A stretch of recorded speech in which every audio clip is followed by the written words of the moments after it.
short with these red epics. This is before it was out. Right, for like test shoots almost? Yeah, exactly. Sort of let's see how this all works. Right. And I was the guinea.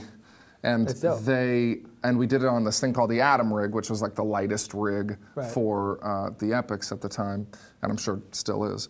And there was just, and we had a great time doing it, but we were having to work out a lot of kinks along the way.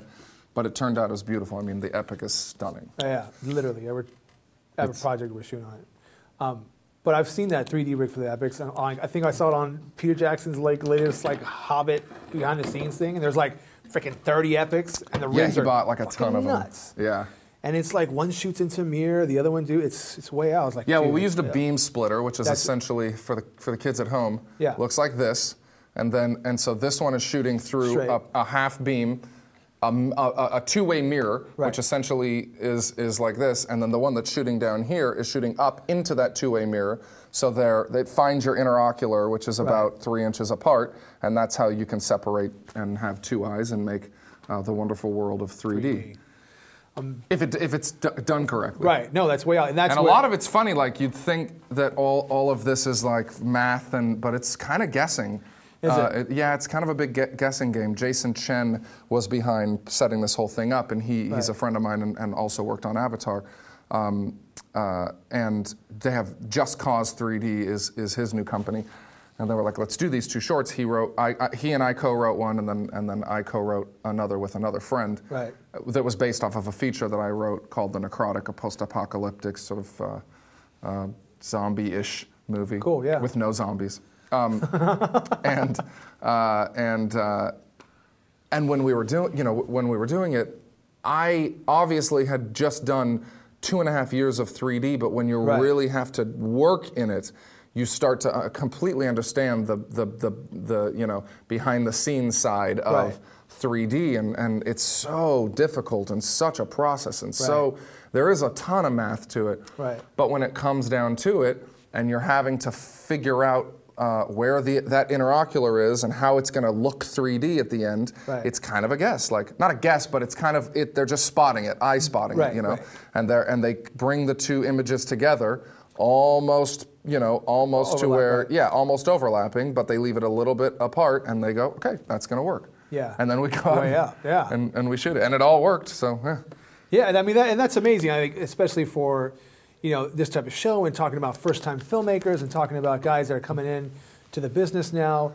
And yourself, obviously, have been in this business for a long time, and now off of this movie. Not that long. No. But you've been in the business. It's like, wow. Yeah. But coming off the biggest movie of all time, then all of a sudden, but then you're also making your own ways as a filmmaker on short films and whatnot. You know what I mean? And so you're able to see both sides of the coin, from a huge mega studio, mega movie to your own short. And the process of that.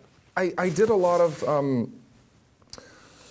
When I grew up in Portland, Oregon, and I did a lot of little shorts, fun shorts with friends and my cousins, and just messing around doing stupid things.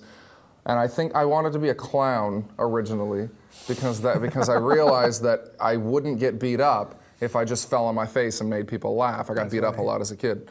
I was smaller back then, and then I shortly, probably in the middle school. Or early high school, I realized, you can't really make a career as a clown. Although if you are a clown out there and making a career, God bless you. There's nothing wrong with that. But I simply don't have the patience for it. Right. But so I tried my hand at the wonderful world of acting, because we're really in a drought here of actors in Los Angeles. So there's just simply not enough. I know.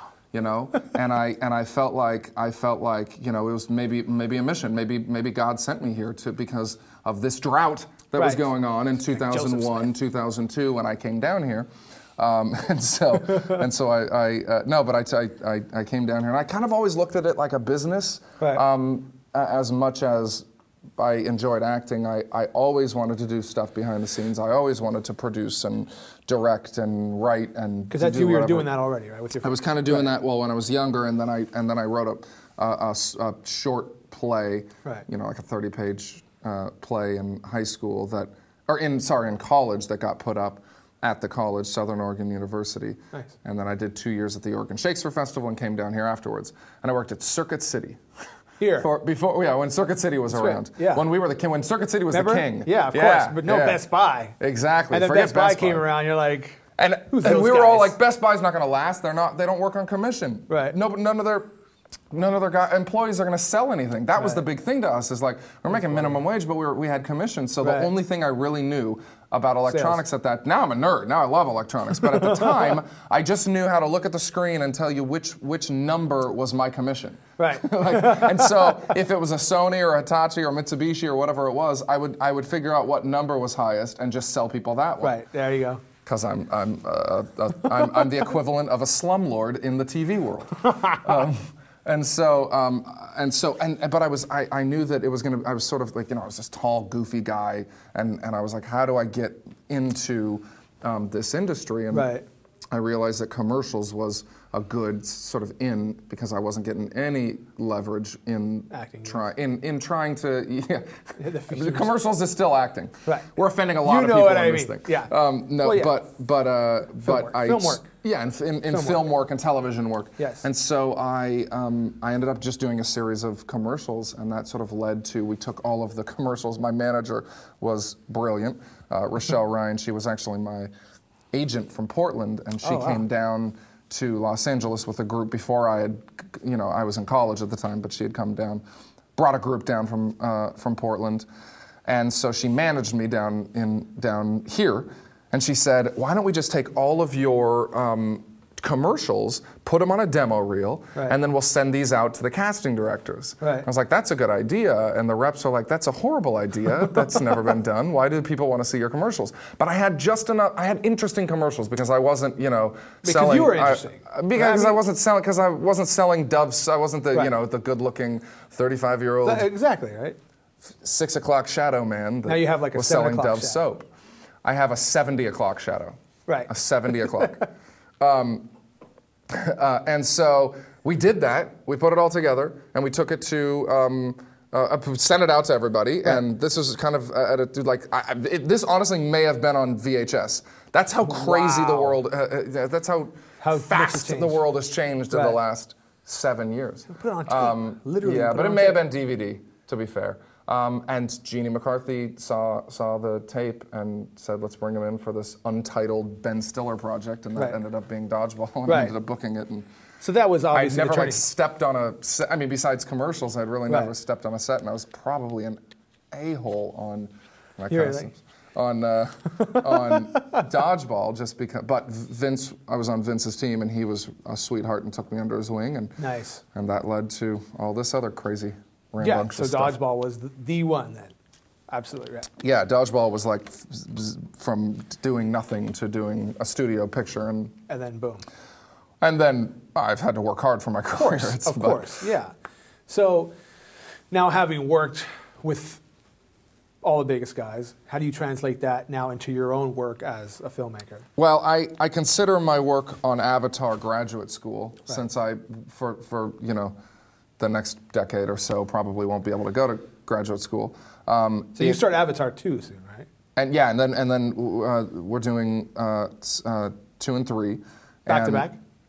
It's all in someone else's brain right now. I can't really talk about a lot of it, but I'm I'm basically assuming you're booked up for like 3 years straight. I'm assuming that I'm going to be on that train for a long time, but again, it's all in Jim Cameron's head, and I'm excited for whatever the future holds with that. Yeah.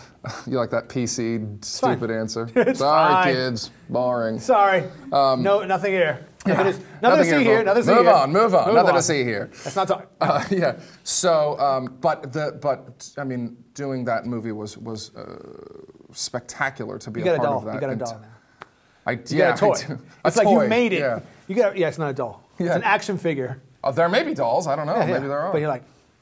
Yeah. But I hear from a lot of buddies that are like, dude, I got an action figure. It's awesome. Yeah. It's one of those kind of moments that's very surreal. I mean, of course, everything else is surreal. But then all of a sudden you're like, you have you have an action. You have like we Yeah, go and do the face thing, you know, where they put the mud over you and then they make that into a little action figure, and that's just very strange. That's what I'm saying. It's almost more surreal. I hear than actually being in. But my doll, it's funny. My mom called me and said, I went to Fred Meyer. This is the local place in Portland, like your not really a Best Buy, but it's like a Best Buy and a Ralph's put together, right? Got it, right. And she's like, I went there, and you're never gonna believe this. Your toy is sold out. And I'm like, yeah, Mom, because it's Portland, and you and my aunts are the only ones that are buying my toy. Right. In every other place in the world, it's like overstock. It's overstock, exactly. That's funny. But I think that was a bigger moment for my mother than awesome. anything. And I didn't push too hard. I let her believe what she needed to believe. Sure, Mom, it's over. Yeah, man. That's because I'm obviously the most popular in Avatar. No, but it was fascinating and just being, and I'm kind of a sponge, and I've always been one, and I've learned on the go, and I right after I did Dodgeball, I knew that I was like, okay, I want to direct something, so I set out to try to find something, and I through my publicist met this guy who had a great story called Miles from Home that he wrote. The running movie. It's a jogging. No, it's. I've read that script. It's so weird how it's so funny. The race walk script? Yes. That's funny. I read it. I got it. I don't know. It was like an old manager of mine. Like, yeah, this is from Joel David Moore. He's an Avatar. I'm like, I know who that is. Yeah. And I read it. It never ended up going, but I love that. I love that project. That's like, Joe Scrow is the writer of that, and he's a genius, and he's going to be a huge writer. He was like, the guy who wants to direct. I'm like, yeah, it was funny, but I read that. That's awesome. Yeah.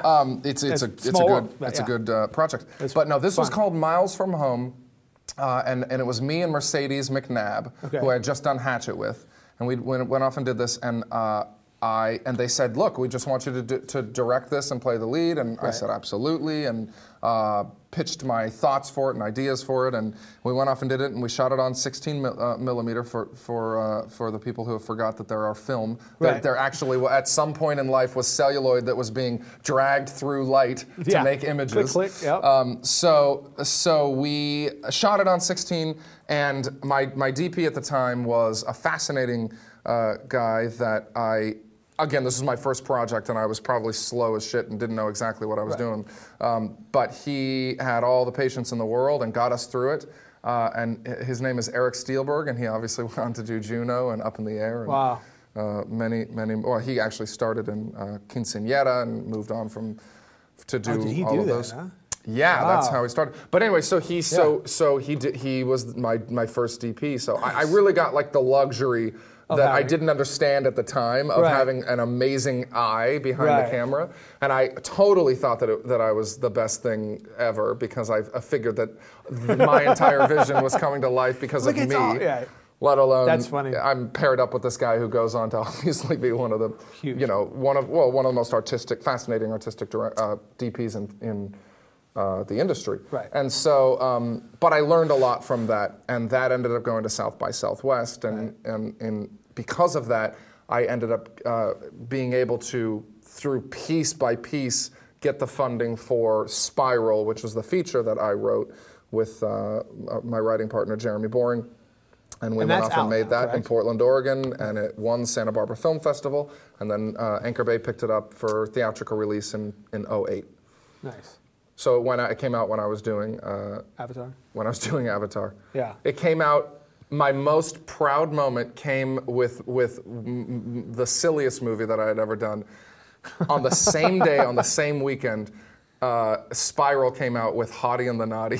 Oh, that's so for the people at home, sometimes you take one for the team. There you go. but that was all before Avatar, so right. But so, but there's no more Hottie Naughty 2. That's the nice thing about being a character actor as well, is that you can jump and you can do a bunch of things, and nothing's really going to hurt you. Right. Yeah. Besides porn. Right. Which I'm at this day and age doesn't hurt you either. It's true. Apparently, you just become a millionaire and marry a guy for 72 days and move on with your life. Yeah. Yeah. Absolutely. Right? Oh, that's awful. I like the Kardashians. God bless her soul. God bless her. God bless her. So, that's awesome. Congratulations on all the success. It's really amazing. We all look forward to all the new stuff from you, not only as a filmmaker, but also in, your acting work. And, Thank you. Any last bit of sage advice for, young filmmakers coming out there out the box? And Well, I did a couple. Are we out of time? No, the no. deal? Fucking Oh, yeah, keep yeah. rolling. Because I have a couple other shorts that I'd love to talk about, and that'll be sort of. Let's do it. Yeah, there's no time. Now I'm looking for time. This looks really good for coming right before Charlie Rose. And after I did Spiral, I moved on to do a couple shorts. One for Funny or Die with Zachary Levi, who was also in Spiral. Right. It was called Byron Phillips Found, and it was based off of a weird dream that I had, and it was like one of those dreams where right when you're waking up, you're not really completely asleep, but you're kind of daydreaming, but it's the morning. Right. And it was like about this idea that like I had lost my soul somehow. I think it was a cry for help. but I ended up writing this short about this kid who had a heart failure and woke up without his soul. He had just sort of been glitched from his soul and separated from his soul. And so in the short, his soul is walking around. Wow. So there's two Zachs in the short. But his soul ends up being attached to this girl that he would be in love with had he had a soul. Nice. But he can't be in love. Right. And so he's trying to figure out how to get his soul unattached from this person and bring it back to him. And it's very quirky and strange, and obviously sounds strange. Shadow thing. But it turned out great and did well, and Funny or Die picked it up, and then I wanted to do something another short before I went into to doing a feature. Right. And my friend Jared Einson brought me this project called Hours Before, which was a fascinating idea. It was a story. It was like a 60 or 70 page story that this guy, James Tuverson, had written. And it was about the sort of, imagine the moments before two kids went and shot up Columbine. Right. It's that kind of thing.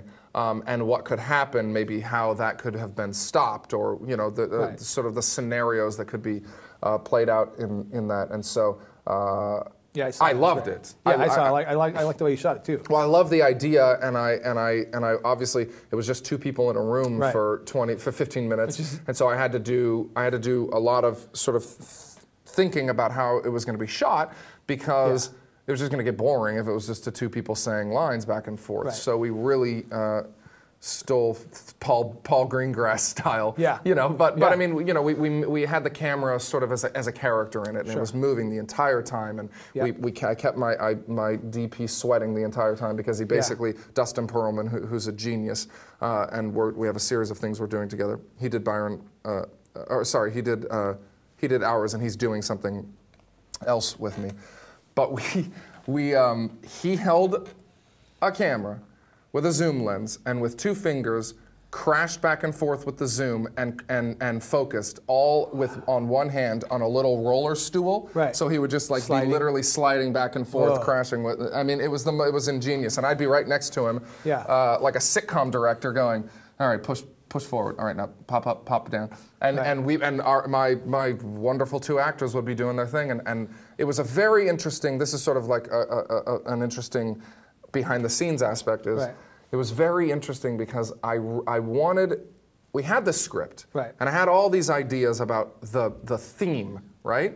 But I didn't know exactly what I was going to get when I got in there. Right. And so with these two actors, I knew that they could both do it fine, but I also wanted to push and find out what I could get. And a lot of these raw moments that happen in that short come from me sitting outside of frame, and just throwing them ideas, like throwing them, not even lines sometimes, just like thoughts about where they were. And then they would take that and sort of readdress whatever line or whatever piece we were on shooting, and go, and sort of bring that idea or whatever I just said to them into what they were shooting.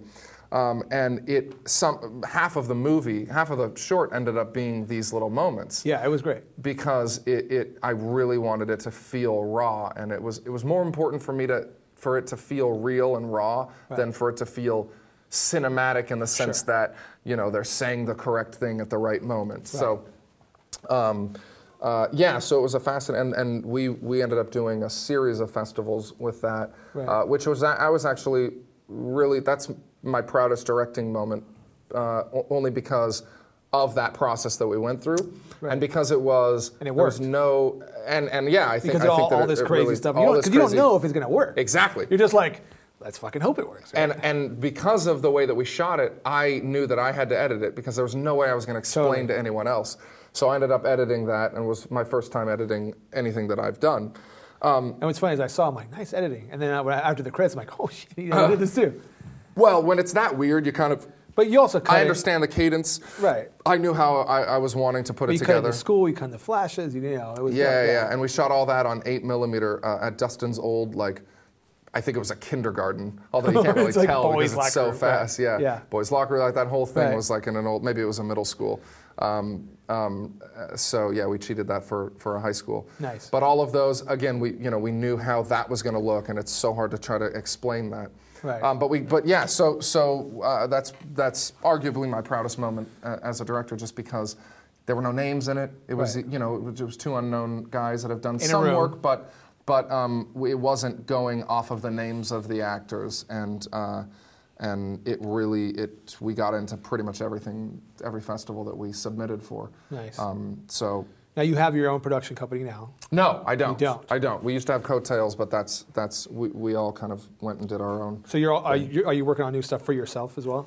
Yeah, I'm working on a project that I'm going to direct coming up shortly called Killing Winston Jones. Okay. It's a dark comedy in kind of the quirky comedy Byron Phillips style, right. About two families, a black and a white family that grew up next to each other. Both fathers are PE teachers, and they're fighting for the prize of the school, and it's very strange and offbeat, and Harold and Maude and Wes Anderson-y and everything that I like. It's an ingenious script. I can say that because I didn't write it, and I just fell in love with it, and so we're putting that together right now. Nice. For shooting next year before I get stolen by Mr. Cameron again. Right. Yeah. Well, man, dude, I appreciate you coming on the show. I mean, that's all amazing, and I wish you all the best, as always. Thank you. Thank you very much. Awesome. All right. Thanks, dude. Great. Yeah. Rock on, dude. Hi, I'm Joel David Moore, and you're watching Shorts Showcase. Say that 3 times fast. Yeah. You get a picture with you. Yeah. You gotta throw it up on Facebook. There you go. That's right.